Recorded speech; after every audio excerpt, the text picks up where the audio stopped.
नमस्कार, स्वागत है आपका। मैं हूं आपके साथ हिमांशु दीक्षित। बात करेंगे मध्य प्रदेश की, जहां 28 सीटों पर होने वाले उपचुनाव के लिए प्रचार चरम पर है। चुनाव के सियासी मंच से नेता एक दूसरे पर बयानों के तीर तो खूब चला रहे हैं और सभी चुनावी मंचों से जनता के मुद्दे गायब हो गए हैं। यहां 28 सीटों पर होने वाले उपचुनावों में आपको चुन्नू, मुन्नू, नुन्नू, कौआ, न जाने क्या क्या, टाइगर से लेकर कौए से लेकर न जाने आपको क्या क्या दिखाई देगा, क्या क्या सुनाई देगा, कैसे कैसे बयान आएंगे और कैसे कैसे एक दूसरे पर प्रहार किए जाएंगे जो बिलो द बेल्ट भी कहे जाते हैं। वो सब यहां पर इस वक्त खुलेआम चल रहा है, क्योंकि 28 सीटों पर उपचुनाव तो है। तो वहीं आज चर्चा इसी मसले पर करेंगे कि भूखे नंगे पर सियासी दंगे और कब तक चलेंगे नेताओं के यह हथकंडे, गद्दार खुद्दार पर आर पार और कब होगा किसानों का उद्धार, देशद्रोही देश प्रेम पर हाहाकार, कब जुबान पर आएंगे बेरोजगार, लायक नालायक पर युद्ध और कौन लेगा बेटियों की सुध, कौआ टाइगर पर हंगामा और कोरोना को कब निपटाना। ये सारे सवाल हैं और इन सब सवालों के जवाब जानने की हम कोशिश करेंगे, लेकिन उससे पहले आप ये रिपोर्ट देखिए।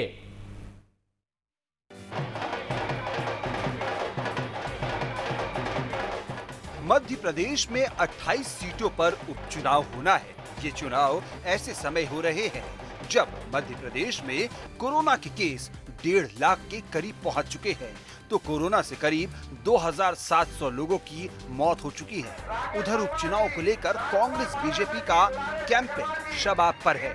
सियासी मंच से वो हर बयान दिए जा रहे हैं जिनका आम जनता की समस्या से कोई सरोकार नहीं। अब तो इस सियासी दंगल में चुन्नू मुन्नू और ना जाने किस किस की एंट्री हो रही है। अब कांग्रेस की हालत ये है, कांग्रेस के नेताओं की हालत ये है, दोनों चुन्नू मुन्नू,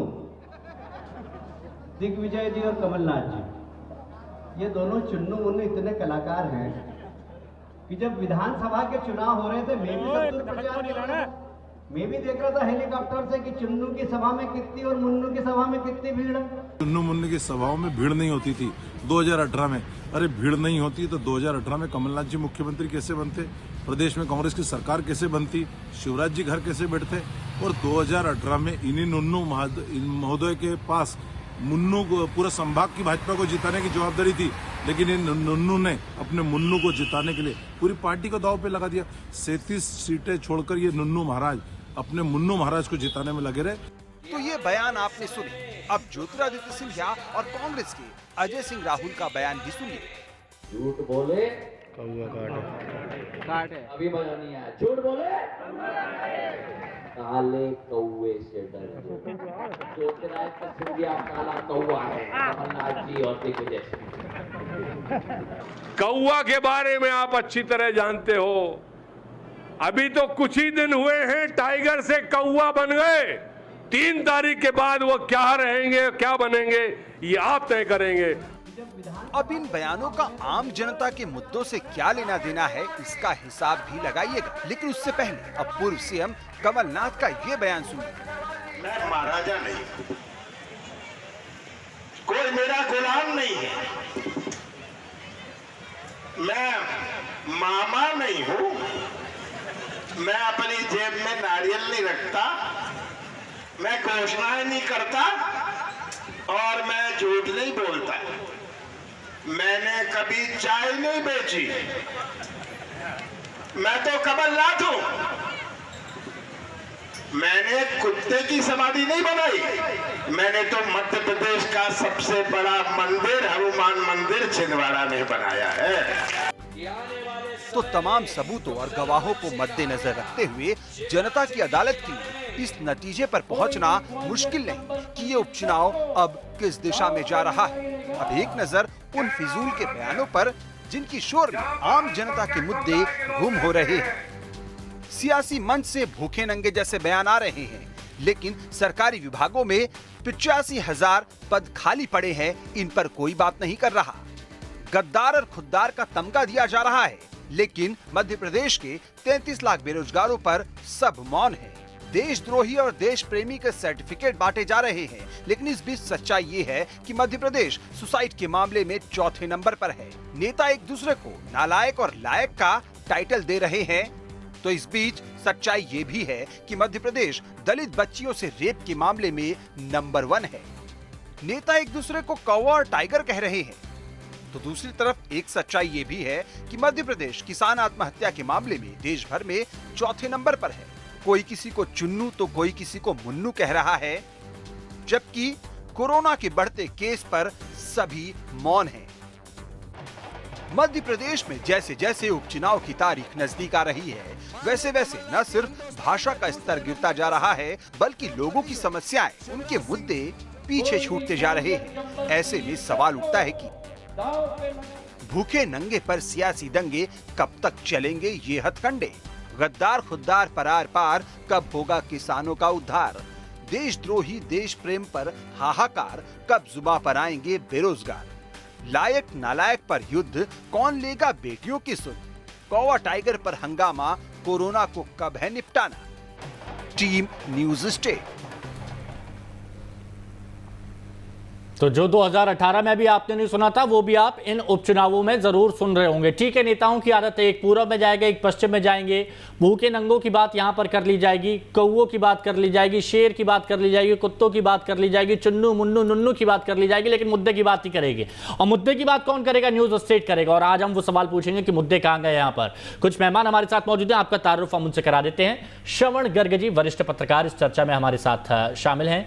विवेक शेजवलकर जी, बीजेपी सांसद ग्वालियर से हमारे साथ इस चर्चा में मौजूद हैं। और दुर्गेश शर्मा जी, कांग्रेस प्रवक्ता, हमारे साथ इस चर्चा में मौजूद हैं। आप सभी का बहुत बहुत स्वागत है न्यूज स्टेट पर। विवेक नारायण शेजवलकर जी, देखिए, आपसे तो मेरी पहले भी बात हुई है और आप बहुत शांत स्वभाव के हैं, मुद्दे की बात करते हैं, लेकिन ये उपचुनावों में हम किस तरह की भाषा सुन रहे हैं? चुन्नू मुन्नू नुन्नू, ये आपको लगता है कि इस तरह की भाषा का इस्तेमाल यहाँ पर किया जाना चाहिए? गद्दार खुद्दार, देशद्रोही देश प्रेमी, लायक नालायक, कौवा टाइगर, क्या ये मध्य प्रदेश की जनता सुनना चाहती है? सर बताइए।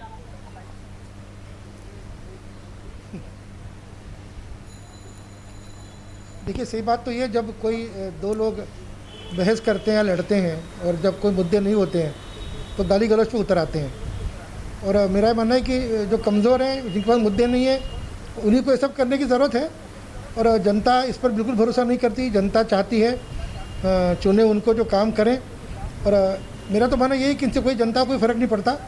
और आने वाले समय में ये सारी बातों का कोई असर, कितनी गाली गलौज करें, कांग्रेसी कुछ भी कहें, चाहे नंगा भूखा कहें, चाहे कुछ भी कहें, मेरा मन जनता का पर इसका कोई असर नहीं होने वाला। और ये सारे हथकंडे किसी काम आने वाले नहीं है। देखिए, एक बौखलाहट निकल रही है, ऐसा मेरा मानना है। पिछले चुनाव में जनता ने कांग्रेस को चुना, अब कांग्रेस सत्ता से क्यों हट गई ये बताने की ज़रूरत नहीं है।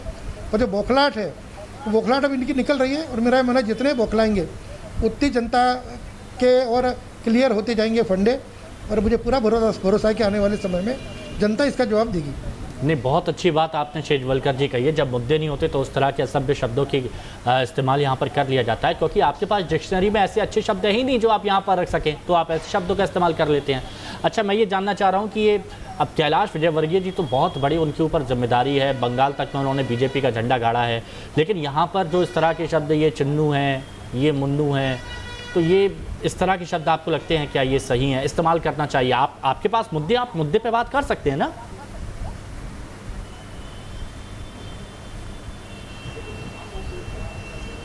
देखिए, मैंने यही बताया। अब देखिए, कई बार क्या होता है, जैसे फिल्म अपन देखने जाते हैं तो जनता जिस तरह की फिल्म देखना पसंद करती है उस तरह के लोग फिल्में बनती हैं। कई बार ऑडियंस को देख करके और सभा में इस तरह की बातें शायद नेता लोग करते होंगे, पर मेरा मानना है कि ये ठीक तो नहीं है। मुद्दों से भटकना बिल्कुल गलत है। मुद्दे ही वो हैं जो कि वास्तव में जिनका हल होना है, और इन सबसे बचा जाए तो ज़्यादा अच्छा, ऐसा मेरा मानना है। मेरा उन सभी से निवेदन है, चाहे हमारे पार्टी के लोग हों चाहे कांग्रेस के लोग हों, कि इस तरह के चालबाजी में नहीं पड़े और जनता के सामने सीधे सीधे अपनी बात रखें। और अच्छा की दूसरों की बुराई न करते हुए अपनी अच्छाई बताने का प्रयास करेंगे तो मेरा मानना है कि जनता ज़्यादा भरोसा करेगी उन पर। तो जो दर्शक न्यूज स्टेट के इस वक्त सुन रहे हैं, इस वक्त देख रहे हैं, वो ये मानिए कि ये विवेक नारायण शेजवलकर जी हैं, और जो बात कह रहे हैं इस चीज़ का पालन कीजिए कि आप अपनी अच्छाइयाँ गिनाइए, दूसरों की बुराइयाँ मत गिनाइए। लेकिन नहीं, यहाँ पर अभी राजनीति में बहुत कुछ उल्टा पुल्टा चल रहा है। बहुत अच्छी बात आपने कही है विवेक नारायण शेजवलकर जी। अब जरा दुर्गेश जी से भी मैं जान लेता हूँ कि उनका इस पर क्या मानना है। दुर्गेश जी, गद्दार खुद्दार, भूखे नंगे, कौआ, और ये नुन्नू भी नया शब्द आ गया। ये क्यों इस तरह के शब्दों का इस्तेमाल किया जा रहा है?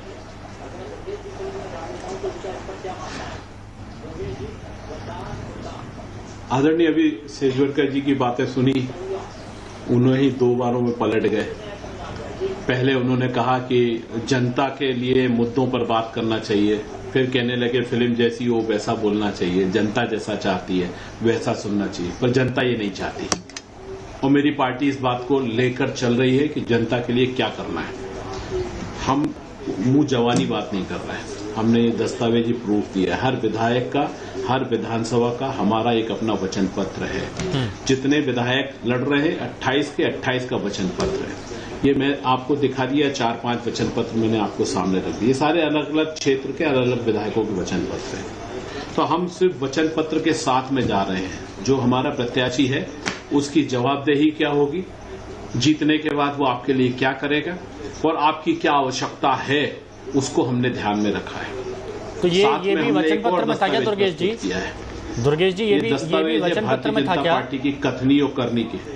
दुर्गेश जी ये जो भूखे नंगे वाली बात सामने आई, ये नुन्नू वाली जो बात यहाँ पर सामने आई, अजय सिंह जी का भी अभी हमने बयान सुनवाया था, तो ये भी क्या वचन पत्र में था? देखिए शुरुआत आपने बहुत अच्छी की, मैं चाहता हूँ कि अब बिल्कुल अब आप भूखे नंगे। हाँ हिमांशु जी, आपने जो बातें बोली एक एक चीज का जवाब है। बिल्कुल सर।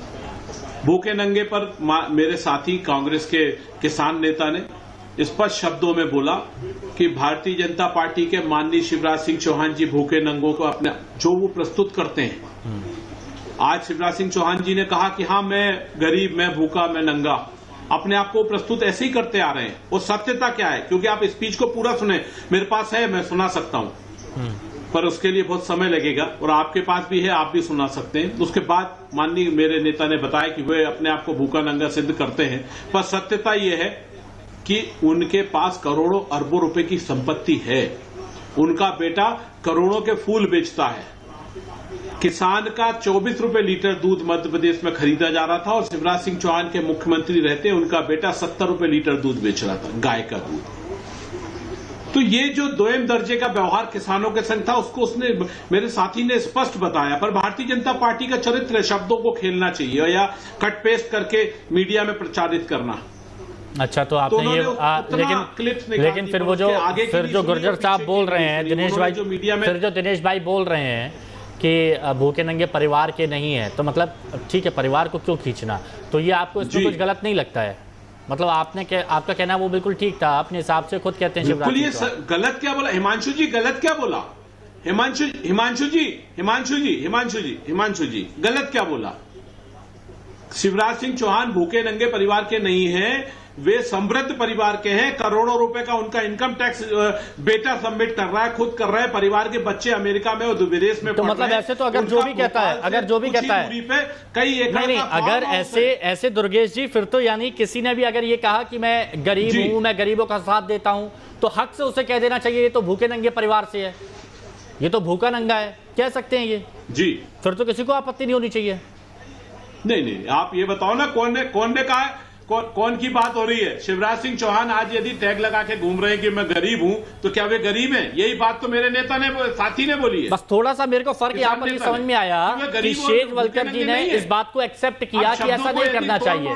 आप एक्सेप्ट नहीं कर पा रहे हैं दुर्गेश जी, मुझे बस थोड़ा सा अंतर यहाँ पर ही समझ में आया। और बाकी मेरे से वरिष्ठ यहाँ पर पत्रकार बैठे हैं, मेरे से वरिष्ठ पत्रकार यहाँ पर बैठे हैं, हिमांशु जी, हाँ, मेरे से वरिष्ठ पत्रकार है श्रवण गर्ग जी, उनकी भी बात सुन लेता हूं, फिर मैं आ जाऊंगा। एक मिनट में बात क्लियर कर दूं, उसके बाद डिबेट बताइए। चलिए कर लीजिए। नहीं, डिबेट का पूरा स्वरूप बन जाएगा। आपकी जो बात है उसको क्लियर कर दूं। कौवा अपने आप को किसने बोला? टाइगर अपने आप को किसने बोला? और आज यदि वो कौवा जो गद्दार है, जिसने लोकतांत्रिक व्यवस्था को खंडित किसने करने का प्रयास किया मध्य प्रदेश में? चलिए ठीक है, श्रवण गर्ग जी, फरीक करी बात करिए। श्रवण गर्ग जी, आप वरिष्ठ पत्रकार हैं, आपने कई सारे उपचुनाव देखे होंगे, लेकिन जो भाषा का स्तर इस चुनाव में गिर रहा है, उपचुनावों में, क्या आपको लगता है इससे पहले ऐसा हुआ है? ऐसा इसके पहले तो इस तरह का नहीं हुआ, देखा भी नहीं। हम लोगों ने उतने चुनाव देखे हैं और पहली बार देख रहे हैं कि प्रदेश में इतनी समस्याएं हैं और कोरोना को लेके लोग परेशान हैं, तो सरकार बिल्कुल ध्यान नहीं दे रही है चीजों पर, और जो विपक्ष है वो भी इन चीजों को नहीं उठा रहा है, वो फालतू की चीजें उठा रहा है। और आप देखिए कि यहाँ रैलीज जो हो रही है, पॉलिटिकल रैलीज जो हो रही है, उसमें किस तरह से भीड़ उमड़ रही है, और उसमें कोई मास्क का काम नहीं है, कोई सोशल डिस्टेंसिंग का काम नहीं है जी। और ये जब चुनाव हो जाएंगे और हजारों की संख्या में लोग बीमार पड़ेंगे, और मौतें जिस तरह से हो रही हैं अभी मध्य प्रदेश में जी, कोई उसके जो आंकड़े हैं वो बहुत ही संदेहास्पद हैं, मतलब जो असली मौतें हो रही है और जो बताया जा रहा है बिल्कुल उसमें काफी फर्क है, और सरकार को इस बारे में बिल्कुल चिंता नहीं है और विपक्ष को भी कोई चिंता नहीं है। विपक्ष भी कोई इस बारे में नहीं उठा रहा है कि इलाज का क्या हाल है, अस्पतालों का क्या हाल है, मरीजों का क्या हाल है, और दूसरी क्या समस्याएं लोगों की, किसी का कोई ध्यान नहीं है। कांग्रेस का एकमात्र उद्देश्य ये है कि किसी भी तरह से सत्ता में वापस आना है, और भारतीय जनता पार्टी का जो उद्देश्य है, इसमें जो सबसे बड़ा फैक्टर है वो तो ज्योतिरादित्य का है। वो उन्होंने अपनी पूरी प्रतिष्ठा और अपने पॉलिटिकल कैरियर को दांव पे लगा रखा है इसमें। तो उनके लिए ये जो लड़ाई है बहुत अलग किस्म की हो गई है। अगर ये लड़ाई अगर सिर्फ भारतीय जनता पार्टी और कांग्रेस में होती और उसमें बीच में ये सिंधिया फैक्टर नहीं होता तो शायद हो सकता है कि वो एक अलग किस्म का चुनाव होता, पर दुर्भाग्य से हो ये गया है कि जिन सीटों पर 28 सीटों पर चुनाव हो रहे हैं उसमें अधिकतर सीटें वो हैं जो सिंधिया जी के समर्थक कांग्रेस छोड़ के भारतीय जनता पार्टी में आए हैं। अब अगर वो जीत नहीं पाते हैं, इसमें भारतीय जनता पार्टी का नुकसान ज्यादा इसलिए नहीं है कि भारतीय जनता पार्टी को सत्ता बचाने के लिए केवल 8 सीटें चाहिए, पर ज्योतिरादित्य सिंधिया को अपनी पॉलिटिकल कैरियर को बचाने के लिए उतनी तमाम सीटें चाहिए जिसमें वो उनके लोग पहले जीत के आए थे और वो मंत्री बने हुए हैं, क्योंकि अब थोड़े दिनों के बाद ये सारे लोग मंत्री नहीं रहेंगे, क्योंकि ये 6 महीने से ज्यादा अपने पद पर नहीं बने रह सकते। नहीं तो श्रवण गर्ग जी, क्या इसके पीछे यही वजह है क्या, ये इतना जो ज्यादा प्रेशर है, तो क्या यही वजह है कि जो भाषा है वो भाषा बहुत नुकीली होती जा रही है, बहुत पैनी होती जा रही है कि किसी को भी चुप सकती है। और जैसा सांसद विवेक नारायण शेजवलकर जी ने कहा कि कई बार जनता क्या सुनना पसंद करती है तो उस तरीके से शब्दों का इस्तेमाल किया जाता है, तो क्या जनता ये सुनना पसंद करती है या फिर जनता ये सुनना पसंद करेगी कि बेरोजगारी की क्या इंतहा हो गई है, हर रेप के मामले में हम कैसे हैं, किसानों के लिए क्या है कि हमें क्या अच्छा करना चाहिए, क्या जनता क्या सुनना पसंद करती है? सर, मुझे आश्चर्य है कि शेजवलकर जी जिस परिवार से आते हैं और जो बैकग्राउंड रहा है उनका पारिवारिक, जिस पृष्ठभूमि से वो आते हैं, और उसमें वो ऐसी बात कह रहे हैं कि एक मंच लूटने वाली बात को वो बता रहे हैं। ये बड़ा आश्चर्य लग रहा है मुझे कि ये जिस तरह की गंदी भाषा का इस्तेमाल हो रहा है, किस गद्दार बताया जा रहा है जो कांग्रेस छोड़ के गए उनको, और फिर देशभक्त और देशद्रोही, ये बड़े बड़े विज्ञापन प्रकाशित किए जा रहे हैं। अब ये बड़ा शर्मनाक किस्सा हो रहा है मध्य प्रदेश में इस चुनाव में, और लोग देख रहे हैं कि ये कैसे चीजें गंदी हो रही है राजनीति को। शिवराज सिंह अगर चाहते तो चीजों को एक स्तर पर ले जा सकते थे, पर वो मुख्यमंत्री के तौर पर न तो शिवराज सिंह अपनी भूमिका निभा रहे हैं और जो एथिक्स होते हैं उनका पालन कर रहे हैं। तमाम तरह की चीजें हो रही है, आप वीडियो जारी हो रहे हैं जिसमें लोगों को पैसे बांटते हुए देख सकते हैं और तमाम चीजें आप करते हुए जो आपने बात कही है, ये मैं शेजवलकर जी से ही बात कर लेता हूं। शेजवलकर जी, बीजेपी के बारे में कहा जाए, जो पुराने बीजेपी के दिग्गज हैं, वरिष्ठ हैं, चाल चरित्र चेहरा शुचिता की बात यहाँ पर की जाती थी, लेकिन आजकल जुबान कुछ और हो रही है, चेहरा कुछ और हो रहा है, और चेहरे तो वो सामने वाले आके अपने चेहरे बन जाते हैं, तो ये इसका असर नहीं पड़ता? आपको नहीं लगता कि छवि धूमिल हो रही है जो बड़े बना के गए थे बीजेपी के लिए? देखिए, मैंने पहले जो बात का जिक्र किया था कि जनता जैसा सुनना चाहती है वैसा, मतलब लोग बोलते, इतना ही मेरा आशय था। मैं उनका समर्थन तो नहीं कर रहा था, मैंने शुरू में ही कहा था समर्थन नहीं कर रहा हूँ, पर एक बात और मैं आपको बता देना चाह रहा हूँ कि देखिए, बात से बात निकलती है अब नंगा भूखा वाला जो डायलॉग था उसका मतलब ये था कि कमलनाथ जी तो बहुत अच्छे परिवार से हैं, उद्योगपति हैं, ये हैं वो हैं, और तुलना में शिवराज जी जो है नंगे भूखे हैं। अब मैं तो कहूँगा कम्प्लीमेंट है उन पर। हम तो ये भी कह सकते हैं भाजपा वाले कि 15 महीने के अंदर ही जितने कांग्रेसी थे उन्होंने सबने झोलियाँ भर ली और सब बड़े बड़े हो गए, उनके सबके दरिद्र मिट गए। पर हमारे शिवराज सिंह जी जो है 15 साल तक राज किया और अभी फिर 6 महीने से सत्ता में फिर भी नंगे भूखे हैं, तो एक तरह से कॉम्प्लीमेंट ही हुआ ना।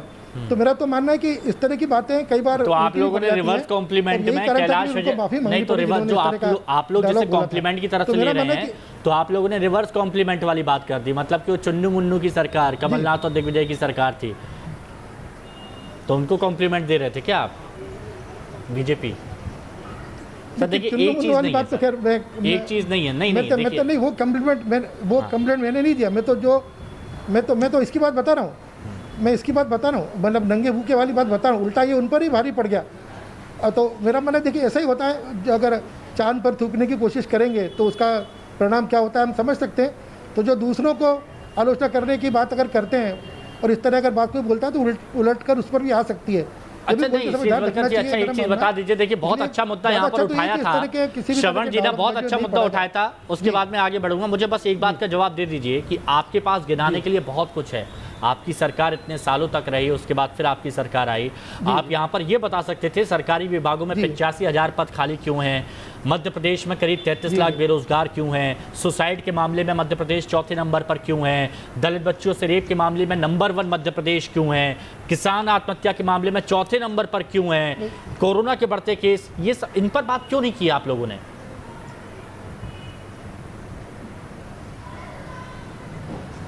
देखिए मैं आपको एक बात बताऊं, देखिए अभी जिस मतलब परिस्थिति पे भारतीय जनता पार्टी सरकार बनी है, मार्च में सरकार तो अभी बनी है, पर सरकार को भी काम करने का बहुत ज़्यादा अवसर नहीं मिला है।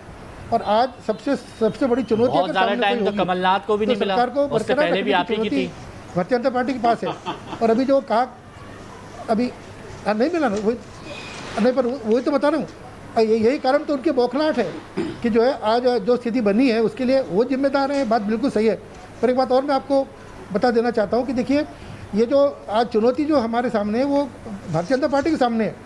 आज भारतीय जनता पार्टी और सिंधिया जी को अलग अलग नहीं है। वैसे असलियत अगर बताई जाए तो भारतीय जनता पार्टी के लिए चुनौती से ज्यादा यहाँ पर प्रदेश की जनता के सामने चुनौती है। करना था दुर्गेश जी बोलिए।